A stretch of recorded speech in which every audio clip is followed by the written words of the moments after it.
Okay, so what we're going to be looking at today is how to properly set up both a bottom teeth rig setup as well as the tongue. Now, I don't have a full character head for this example. We're just going to focus on the parts that matter. But as you can see, we have the eyes, the top teeth, the lower teeth, and the tongue. So at least this will give you a general idea of how the whole thing would be set up. You can also see that we have the open-closed controller, so it is locked so that it can only go in positive and negative 1 in all directions. And we also have the tongue controller, which does the same thing. Now, I haven't set up the entire skeleton yet. Alright, so from the side view you can see I have the bones that would essentially be the neck, and then the bone that would be the head. And then we also have bones that will be the jaw, and you can see here there's a lot of bones just for the tongue. Now, for clarity's sakes, I can always come over to my animation settings and change my joint size so that the joints are a little thinner. That might help clarify some things, okay? Now, the first thing that we're going to look at is setting up exactly where the jaw should rotate from. Because as you can see, if this character were to open and close its mouth right now, this isn't exactly where the character's jaw would be. If we were imagining the character's skeleton holding down D, I would actually want the joint to be somewhere around here. That way, when it rotates, the jaw is actually opening and closing in a more natural jaw motion. Now, I'm going to leave this decision up to you because I can't tell you what your character's lower jaw looks like. But I'm going to keep mine right about there. And what I'm going to do is I'm going to parent it right here to the head joint. So remember, pick up the baby, shift, give it to the parent, hit P, and now the character's head will always look around with the bottom teeth, but I'll be able to rotate the jaw independently. Now, for the same reason, we're also going to rotate the teeth so that it follows along with the jaw. So I'm going to take the base joint of the tongue, and I can parent it to this one, or if I really wanted to, I could parent it down here. For the tongue, it really doesn't matter, as long as when I do rotate all of it, both sets of joints are going to move along for the ride. Okay? Now, in the other video where I showed you about making blend shapes, the open-close is pretty simple. When I pulled down this way, the character's mouth would open, and when I pulled up this way, the character's mouth would completely close. So all we need to do is have this controller tell this joint to rotate whenever this goes down or up. So I'm going to grab that joint, and I'm going to go into my animation settings, and underneath my set driven key, when I load it, because I had it already selected, it is automatically the driven controller. I can select my controller and say load driver, and we're just going to focus on the rotate Y.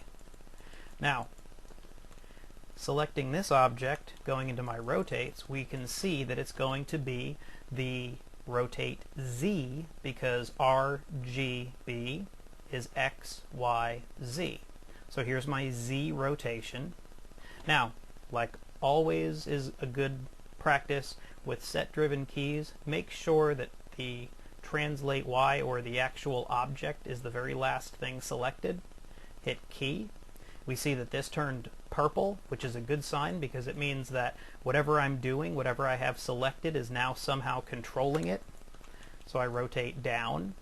And this is really where, when your character opens their mouth, you can simply match it as low as it needs to go, right? So I'll hit key again. So now when I grab that controller and I move it up, you can see that the jaw did move. And then I'm going to move it all the way up, and I'm going to go ahead and rotate it upwards just a little bit more. Now remember, I can always adjust this as necessary later if I need to. But now I have a little controller that's going to open and close the teeth. Now,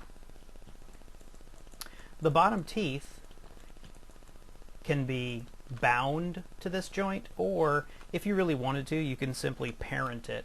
It really depends on whether you're trying to keep all of your bones and all of your objects and all of your controllers completely separate. There's always more than one way of doing something, but if that was what I was going to do, you can see that with the controller, as the character opens and closes their mouth, they're opening and closing their jaw as well. Now, I'm going to have to select all of the joints of the tongue. So I'm going to go to Edit,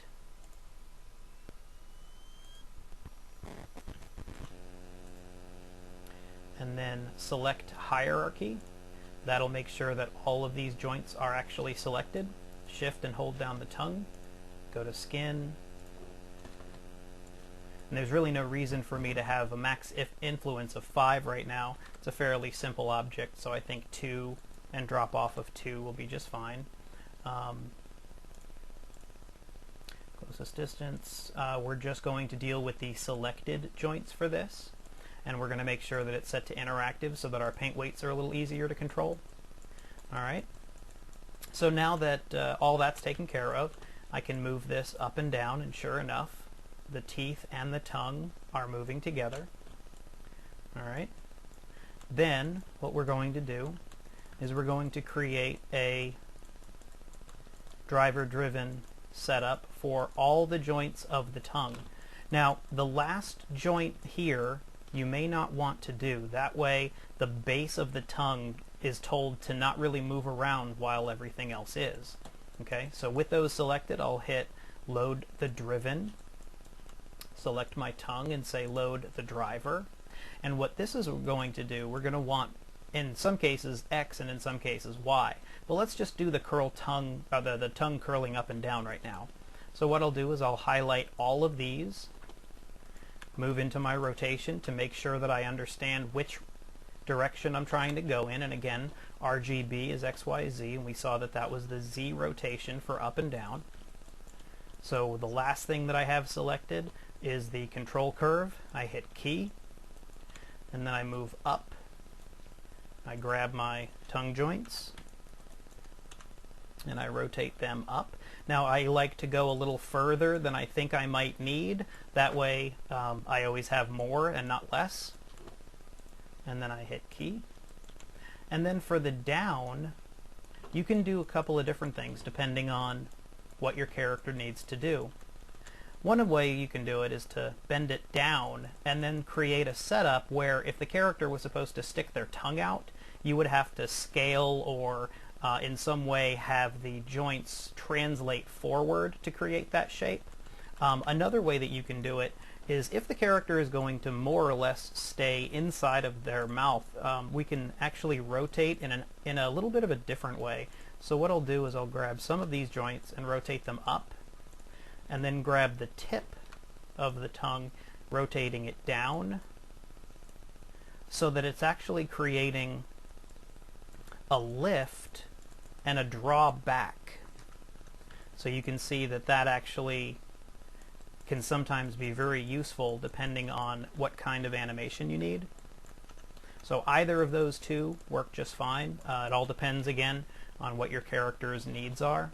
So I come back and hit key, and as you can see, as I move up, it straightens out, and then as I lift continue, it just curls. Okay.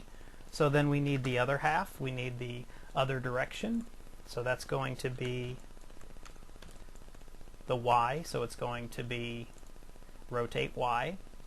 So again, selecting, make sure that the attribute that you want is highlighted. Key. Rotate it to one side. Rotate it to one side.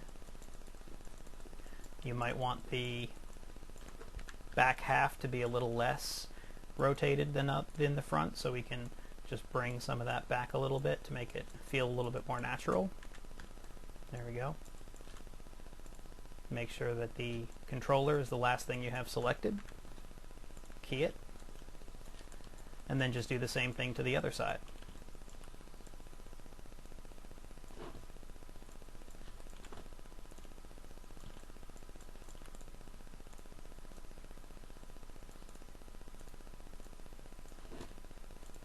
And then key.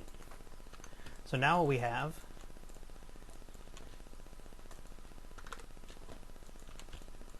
is a mouth that opens and closes as this character is talking, and then the character's tongue can move around so that you can really make the character's facial expressions. You can use the tongue to help express an emotion, or you can simply help the character look as though they're actually talking while they speak. So that's pretty much it. Just keep in mind that the teeth and the tongue are things that you can do well towards the end of the rigging process.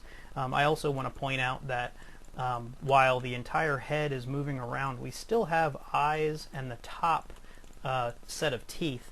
Now, the top set of teeth, you really only need to parent directly to that head, because this top teeth, unless it's a very strange, sort of really cartoony character, or I don't know, maybe a great white shark, the top teeth aren't really going to move. But if you do ever need to, you can still set up some controllers that allow the top teeth to move as well, depending on the kind of animation style you're looking at. Also be aware that in order for the eyes to be able to continually look around, whether you use one of these types of controllers or you use a look object using a constraint, usually what you really want to do is just group them and parent that group to the head or the head controller as well.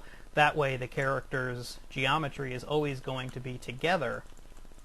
So we have our open, we have our tongue, and then we can move the character around as necessary. Alright, so that's pretty much it. You'll also notice that these teeth are, very simple. You can do this with a full set of individual teeth, or you can do it in a more stylized fashion. That really all depends on what kind of character you're trying to build.